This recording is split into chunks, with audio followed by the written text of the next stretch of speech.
मिट्टी के नीचे बसा गरीब ससुराल।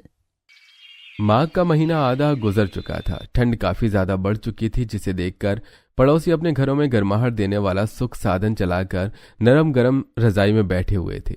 वहीं गरीब दिनेश और काशी का परिवार ठंड का कहर झेल रहा होता है। हे भगवान, अब की बार तो बड़ी बेजोड़ की ठंड पड़ी है। माघ के महीने में ही इतनी कड़कड़ा कर ठंड गिर रही है, पता नहीं पूस के महीने में सर्दी आफत करेगी।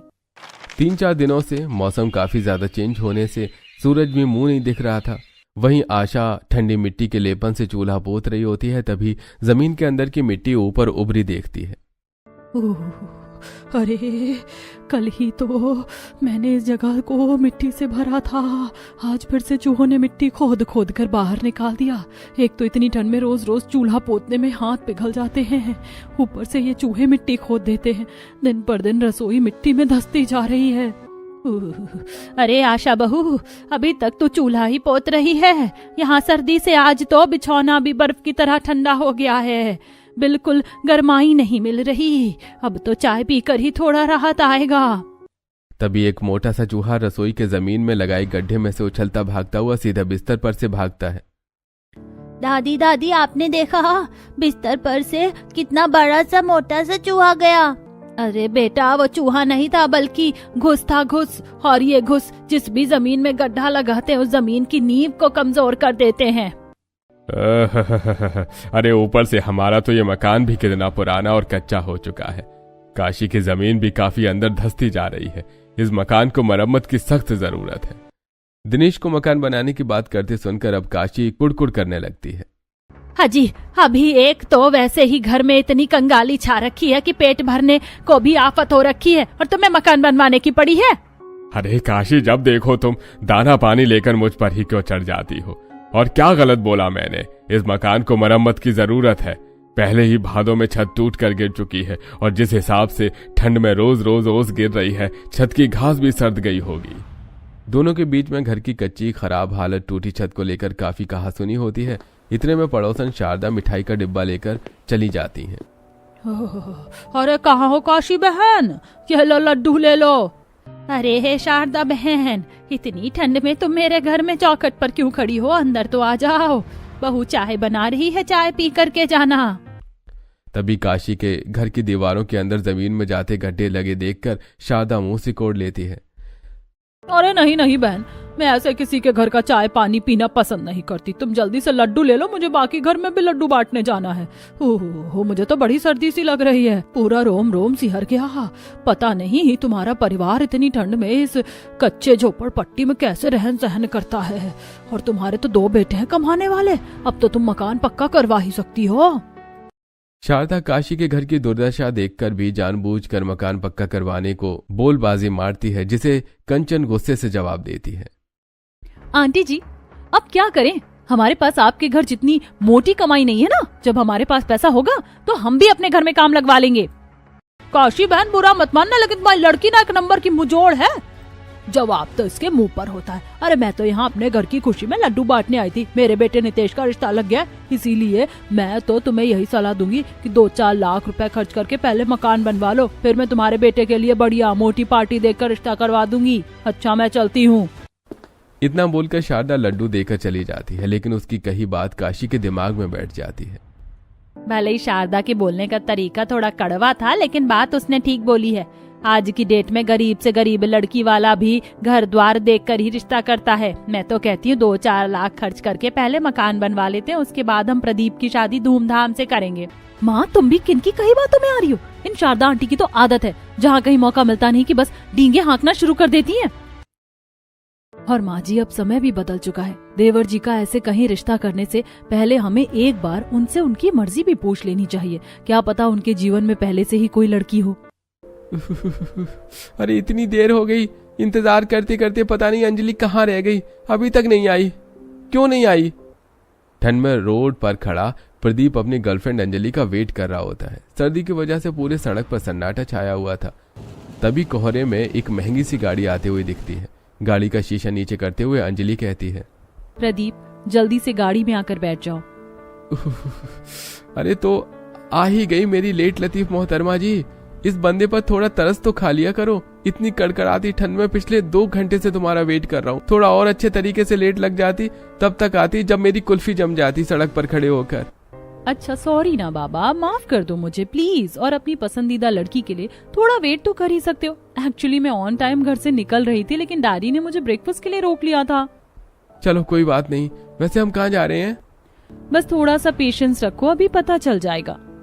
इतना कहते हुए अंजलि प्रदीप को स्टारबक्स कॉफी शॉप में लेकर जाती है। दरवाजे के बाहर 2 दरबार अंदर जाने वाले लोगों की खातिर में खड़े थे। तुम अंदर चलो, मैं कार पार्क करके आती हूँ। अच्छा ठीक है, जल्दी करना। प्रदीप गाड़ी से नीचे उतरकर असहजता से अंदर की तरफ जाने लगता है। दरवाजे के आगे खड़े दरबार उसका गरीब हुलिया देखकर उसे रोक देते हैं। अबे ओ भाई, अंदर कहाँ गुस्सा चला जा रहा है? तुझे पता है कहाँ खड़ा है? स्टारबक्स कॉफी शॉप है ये। यहाँ केवल बड़े बड़े लोग कॉफी पीने आते हैं। तुम जैसे 2 कौड़ी के गरीबों की तो यहाँ पर कूड़ा चुनने की भी औकात नहीं है।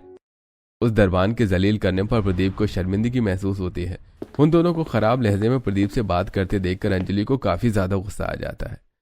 हाउ डेयर यू, तुम्हारी हिम्मत कैसे हुई इनसे ऐसे बात करने की? क्या तुमने बाहर टैग लगा रखा है कि इस स्टारबक्स कॉफी शॉप में केवल अमीर ही जा सकते हैं, गरीब नहीं जा सकता? जब तुम्हें इस तरह की पार्शियलिटी जैसी चीज करनी है तो फिर ये कॉफी शॉप बंद कर दो। माफ कर दीजिए मैडम, हमें नहीं पता था कि ये साहब आपके साथ आए हैं। अरे कोई बात नहीं अंजलि, जाने दो, हो जाता है कभी कभी। चलो अंदर चलते हैं। कॉफी शॉप के अंदर आकर अंजलि जल्दी से कॉफी ऑर्डर करती है। वहीं चारों तरफ चमचमाती टेबल पर अमीर अमीर कॉफी पीते दिख रहे थे और अंदर काफी ज्यादा गर्माहट थी। कुछ ही देर में कॉफी आ जाती और दोनों कॉफी पीते हैं। प्रदीप क्या हुआ? तुम इधर उधर क्या देख रहे हो? कॉफी ठंडी हो रही है, टेस्ट तो करो। यहाँ की कॉफी बहुत ज्यादा टेस्टी है। वाकई काफी अच्छी कॉफी है।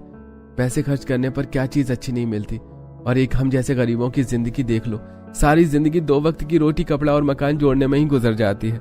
मुझ जैसे गरीब की तो औकात भी इतनी नहीं है कि मैं कभी इस जगह को अंदर से देख पाता।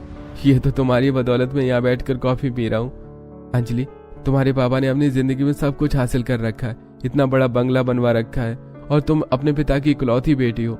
जितने का तुम्हारा एक कमरा है उसे आधी जग में मेरा छोटा सा घर बना है, और मेरा पूरा का पूरा परिवार उसी में रहता है। तुम मेरे परिवार में कैसे रह पाओगी, कैसे एडजस्ट करोगी?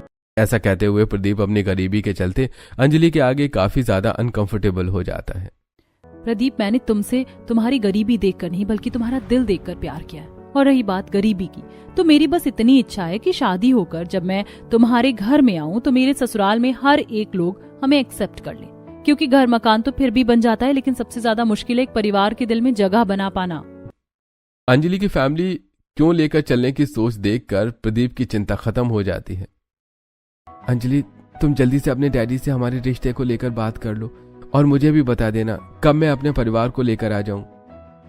मैं आज ही डैडी से बात करती हूँ।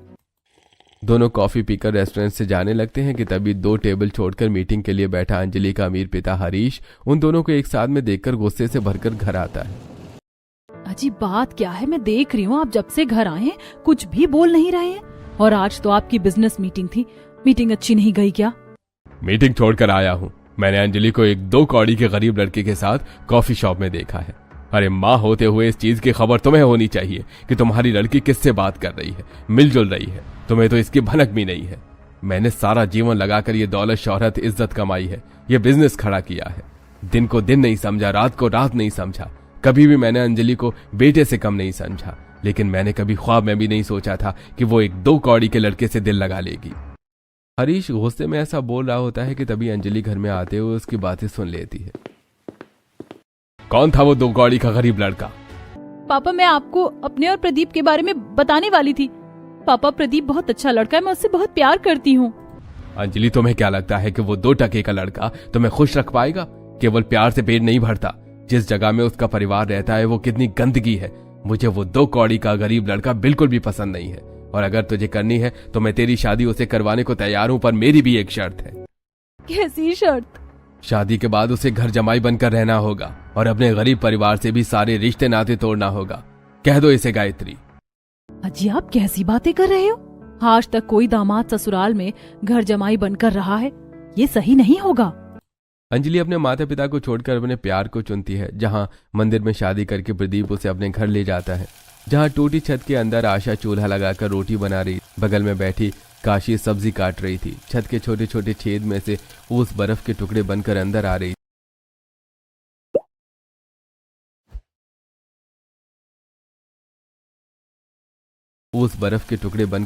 रही थी। अंजलि ठंड में ठिठुरते हुए गरीब ससुराल के चौखट पर खड़ी होकर अंदर को देखने लगती है। एक तरफ जमीन पर बिस्तर बिछा था, दूसरी तरफ चूल्हा लगा था।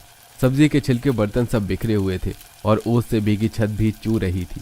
अपने ससुराल में इतनी गरीबी भरी स्थिति देखकर अंजलि को धक्का सा लगता है। मैंने कभी ख्वाब में भी नहीं सोचा था प्रदीप का परिवार इतना गरीब होगा। मम्मी दादी देखो, चाचा किसी को लेकर आए हैं। दोनों की नजर सीधे दरवाजे पर खड़ी अंजलि पर जाती है। प्रदीप कौन है ये लड़की?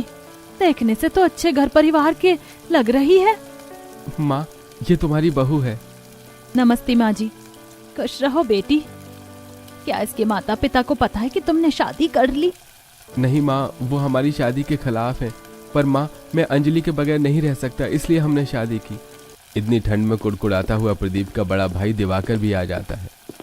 ये तूने क्या किया प्रदीप? तुझे पता भी है इस लड़की से शादी करके तूने हमारे पूरे परिवार पर परेशानी मोल ले ली है। शहर के जाने माने बिजनेसमैन हरीश सक्सेना की बेटी है ये। दिवाकर की बात सुनकर पूरा गरीब ससुराल अब सहमा हुआ काफी ज्यादा खौफ में दिख रहा था। भैया, माँ जी, आप लोग चिंता मत कीजिए। पापा मुझसे बहुत प्यार करते हैं। वो मुझसे ज्यादा देर तक खफा नहीं रह सकते। वो हमारी शादी के लिए भी मान जाएंगे। अंजलि की बात सुनकर सभी गहरी सांस भरते हैं। काशी अंजलि का गृह प्रवेश करती है और जैसे तैसे ठंड में अंजलि टूटे छत वाली कमजोर घर में रात काटती है। अगले दिन वो सुबह सबसे ठंड में उठकर मिट्टी से आंगन पोत रही होती है। तभी आशा आती है। देवरानी जी, आप रहने दीजिए। आपको आंगन की लिपाई करने को किसने कहा था? मैं हूं ना। पर दीदी, अब मैं भी इस घर की बहू हूँ और बहू होते हुए इस घर को संवार कर सहेज कर रखना मेरा धर्म है। आशा भाभी, चलिए जल्दी से चलकर लकड़ी चुनकर लेकर आते हैं। कंचन, आशा दीदी, आप दोनों कहाँ से लकड़ी लेकर आएंगे? मैं भी आपके साथ चलती हूँ। भाभी, हम जंगल से लकड़ी बीन कर लाते हैं, तब जाकर खाना बनता है। चलिए दीदी, मैं भी आप दोनों के साथ जंगल चलती हूँ।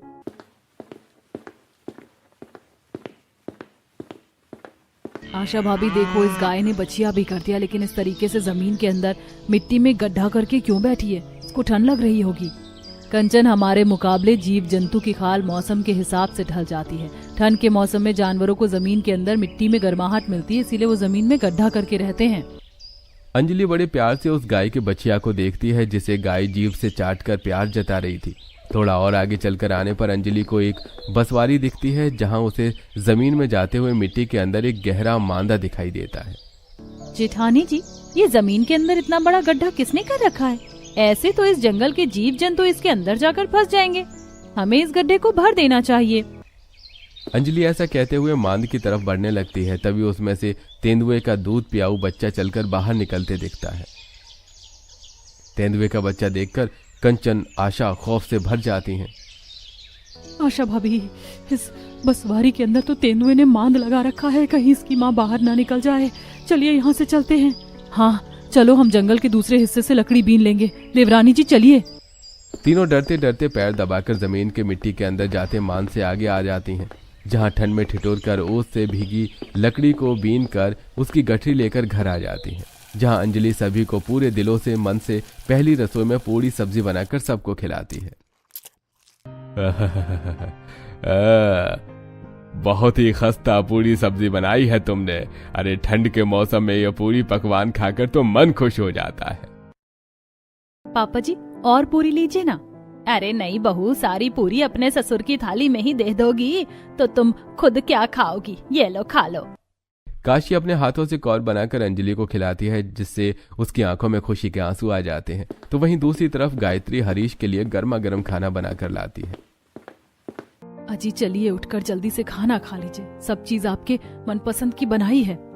मुझे भूख नहीं है गायत्री, खाना ले जाओ। अजी अब तो गुस्सा थूक दो। हमारी अंजलि अपने ससुराल में बहुत सुखी से रह रही है। मैंने हमारे नौकर शाम को देखने के लिए भेजे थे। भले ही उसके ससुराल वाले गरीब हो, लेकिन हमारी अंजलि वहाँ खुश है। अब उसे माफ कर दीजिए, आखिर वो हमारी बेटी है।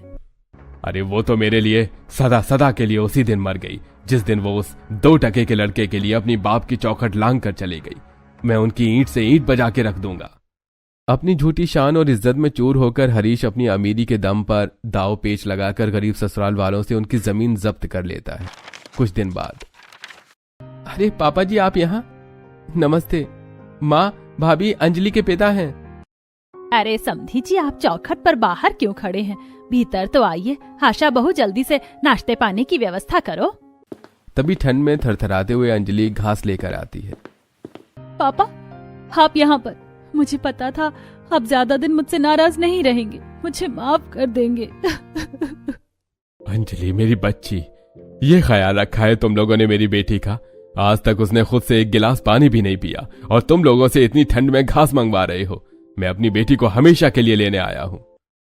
अरे बस कीजिए, आप अंजलि के पिता हैं इसलिए मैं आपकी इज्जत कर रहा हूँ। आप मेरे ही घर पर खड़े होकर मेरे परिवार का अनादर कर रहे हैं। अरे बरखुरदार, जिस जगह इस वक्त तुम खड़े हो वो जमीन अब मेरी है, क्योंकि मैंने इस जमीन को दुगना पैसा देकर खरीद लिया है। इस ठंड के मौसम में मैंने भी तुम लोगों को दर दर की ठोकर नहीं खिलाई तो देखना। अरे समधी जी, हमें तो लगा था कि आप बेटी के मुंह में सब कुछ भूल कर यहाँ उससे मिलने के लिए आए हैं, लेकिन अब आपकी बेटी हमारे घर की इज्जत है। पूरा गरीब ससुराल अपना थोड़ा बहुत सामान लेकर ठंड के मौसम में चौखट के बाहर निकल जाता है। अंजलि अपने पिता का हाथ छोड़कर उनके साथ चली जाती है। अंजलि रुक जाओ, उनके पास न जमीन बची है और ना ही रहने के लिए छत। इस ठंड के मौसम में इनके साथ जाकर पछताने के सिवा कुछ हासिल नहीं होगा तुम्हें। पापा, अब यही मेरा परिवार है, जहाँ ये जाएंगे वहीं मैं भी जाऊंगी।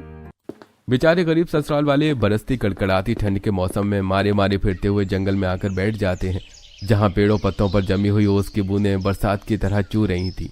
बर्फ की तरह ठंडी ठंडी हवा चल रही थी जो कि सबकी रूह को सिहार रही थी। अच्छू अच्छू, अम्मी दादी यहाँ बहुत ठंडी ठंडी लग रही है। क्या हम इस जंगल में पिकनिक मनाने आए हैं? बोलो ना, हम यहाँ क्यों आए? वापस घर चलो ना। चिंटू, अब वो घर हमारा नहीं है बाबू, हमें इस जंगल में रहना पड़ेगा। पर पिंकी दीदी, इस जंगल में तो कितने सारे जंगली जानवर रहते होंगे, वो तो हम सबको कहाँ जाएंगे? चिंटू की बात सुनकर पूरा गरीब ससुराल ठिठुरते हुए पेड़ के नीचे शरण लिए बैठे हुए धुंध बढ़ते देखते हैं। वैसे इस घने जंगल में इस तरह खुले में रहना वाकई जोखिम भरा है। हम एक बसावट कर लेते हैं, ठंड में भी काफी ज्यादा है, इस तरह हम रात नहीं काट सकते। पर भैया, दिवाकर भैया, इतनी तेज हवा चल रही है, ऐसे में तंबू भी कहाँ टिकेगा? तभी एकदम से मिट्टी में से कुछ मैमल्स के बच्चे बाहर निकलते हैं, जिनके शरीर में उस ठंड को सहन करने की क्षमता होती है। अरे इस जमीन के अंदर से चूहे जैसा क्या भगा है? छछूंदर था क्या? नहीं पापा जी, वो चूहा नहीं बल्कि मेमलस थे। ये आम तौर पर जमीन के ऊपर नहीं बल्कि जमीन के नीचे मिट्टी खोद कर रहते हैं। इनका शरीर मिट्टी में रहने के लिए सक्षम होता है। सर्दी का मौसम शुरू होते ही इन मैमल्स की प्रजाति ठंड से बचाव करने के लिए जमीन में मिट्टी में बसावट कर लेते हैं। अरे वाह चाची, फिर तो ये बड़ा मजेदार है। हम लोग भी इन छोटे छोटे मैमल्स की तरह जमीन के अंदर मिट्टी में घर बनाकर रह सकते हैं। राजू की नादानी में ठंड में बेआसरा ससुराल वालों को कड़कड़ाती ठंड से बचाव करने का आसरा दिखाते हैं। बच्चे सच में भगवान का रूप होते हैं। भगवान ने हमें चिंटू के जरिए ठंड में खुद को सुरक्षित रखने का रास्ता दिखाया है। जब तक किसी ठिकाने का बंदोबस्त नहीं होता, इस मिट्टी के अंदर जमीन में ही बसावट कर लेते हैं। पर माँ, इस जंगल की मिट्टी काफी ज्यादा ठोस है, इसे खोदने के लिए हमें औजार की जरूरत लगेगी। तभी कंचन का जुगाड़ दिमाग चलता है। भैया, औजार बनाने के लिए ठोस पत्थर और लकड़ी की भी तो जरूरत लगती है। हम खुद से औजार बना सकते हैं। अब कंचन और अंजलि सतर्कता से कुछ मजबूत टिकाऊ पेड़ों की लकड़ी काट कर लाती हैं। वहीं प्रदीप दिवाकर कुछ ठोस पत्थरों को पैना करके मिट्टी खोदने के लिए औजार बनाते हैं। तो वहीं जंगल के खतरनाक जीव जंतु से अपना बचाव करने के लिए भाले भी बनाते हैं। पूरा का पूरा परिवार गरीब ससुराल ठंड में कांपता हुआ जमीन को गहराई तक खोदता है।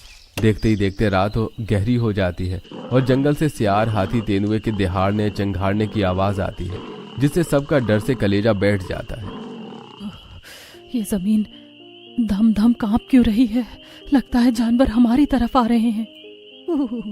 भाभी, इन जानवरों को हम इंसानों की तुलना में सूंघने की शक्ति काफी तेज होती है। वैसे हमने जमीन में इतनी मिट्टी तो खोद ली है कि आज की रात हम इस जमीन के अंदर बस सकते हैं। अब सभी पैर जमाकर अब जमीन के अंदर होते हुए आते हैं, जहां जंगल के बाहरी हिस्से की तुलना में जमीन के निचले हिस्से में गर्माहट थी और ठंड का नामो निशान भी नहीं था।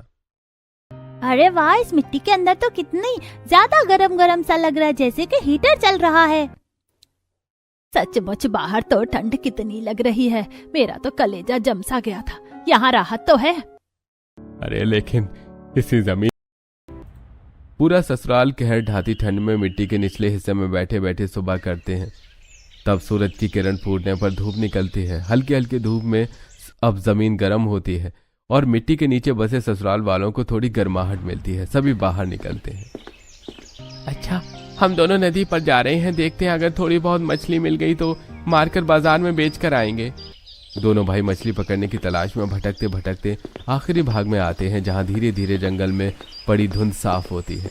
तभी उन्हें एक गड्ढा दिखता है जिसमें बड़ी बड़ी पानी के ऊपर चलते दिखाई देते हैं। किनारों पर हरी भरी घास उपजी थी।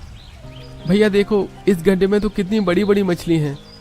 लगता है काफी समय से इस गड्ढे में किसी ने मछली मारी नहीं है, इसमें से खूब मछली निकलेंगी। अब दोनों ठंडे ठंडे मिट्टी वाले पानी में अंदर उतरते हैं। अरे इस ठंडे गड्ढे का पानी कितना ज्यादा जम रखा है, ऐसा लग रहा है। कुछ ही देर में दोनों मछलियों को पकड़कर अब टोकरी में भरते हैं और वहीं किनारों पर उपजे साग को बेचने के लिए तोड़कर बाजार ले जाते हैं। वहीं दोनों बहुएं ठंड में अपने मिट्टी के नीचे के बसावट से ऊपर आकर सूखी पुआल ढूंढने लगती हैं। ओह, पूरा जंगल तो ओस से तर हो रखा है, यहाँ पर सूखी पुआल कहाँ मिलेगी? यदि हमें मिट्टी के नीचे उस नम जमीन में बसावट करके रहना है तो बिस्तर करने के लिए सूखा पुआल चाहिए ही होगा। दोनों ठंड में कुड़कुड़ाते हुए जंगल के बाहर एक खेत में पहुंच जाती हैं, जहां कुछ लोग कड़कड़ाती ठंड में गेहूं की फसल की कटाई कर रहे होते हैं, जहां खेतों में सूखी भूसी पड़ी होती है। जेठानी जी देखिए, इस खेत में कितनी सारी सूखी भूसी है। इसे हम अपने मिट्टी के नीचे वाले बसावट को लीप कर सुखा सकते हैं, जिससे गर्माहट हो जाएगी। पर क्या पता वो उनके काम का हुआ, एक बार मांग कर देख लेते हैं।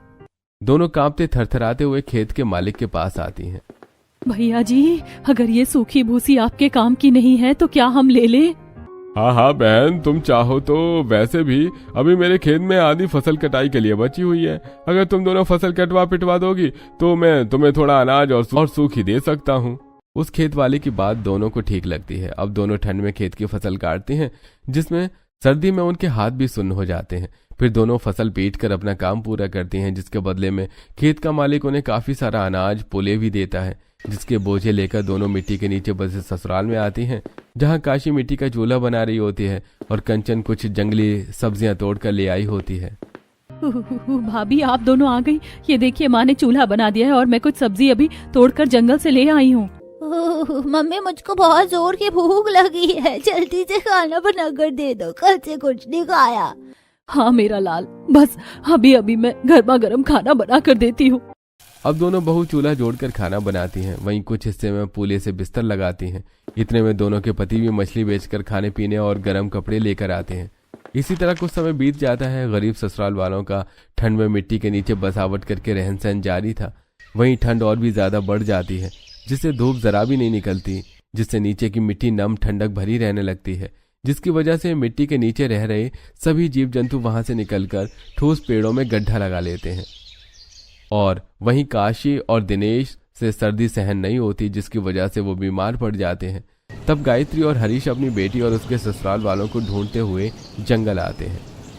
अरे आप सब लोग मुझे माफ कर दीजिए। अपनी झूठी शान और नाक ऊंची रखने के चलते मैंने आप लोगों की जमीन पर, घर पर सब कुछ छीन लिया। एक बार भी ये नहीं, ऐसे ठंड के मौसम में आप सब क्या झेल रहे होंगे। मुझे अपनी गलती का अफसोस है। हरीश के आंसुओं में उसकी करनी का पछतावा दिख रहा था, जिससे गरीब सीधे मन वाले ससुराल वाले उसे माफ कर देते हैं। वहीं अंत में वो उन्हें जमीन लौटाकर पक्का मकान तैयार करवाकर उनकी